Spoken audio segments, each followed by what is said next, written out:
18 ടിക്കറ്റിന് 900. 1000 രൂപ ഉണ്ട്. അതായത് എന്റെ സൗണ്ട് കേട്ടപ്പോ തന്നെ മനസ്സിലായി.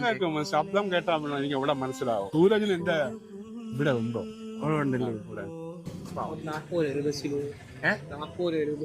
ബസ്സിന് പോകാനാ? എന്തെറ്റി? അല്ല അത് 40 ചില്ലറ ഇല്ലടാ.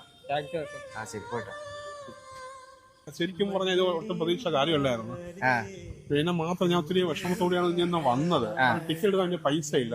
കുറച്ച് രൂപ വൈഫിനെ വിളിച്ച് പറഞ്ഞു ആരെയെങ്കിലും പൈസ മറിച്ച് 2500 രൂപ നാളത്തെ ടിക്കറ്റ് എടുക്കാൻ പറ്റുമല്ലോ. ഡെയിലി ഇങ്ങനെ സംഭവിച്ചുകൊണ്ടിരിക്കുകയാണ്. 18 വർഷമായിട്ട് ചെയ്തുകൊണ്ടിരിക്കുന്ന ഒരു ബിസിനസ് ആണ്. വീട്ടിലെ ഏക വരുമാനം എന്ന് പറയുന്നത് ഈ ലോട്ടറി കച്ചവടമാണ്.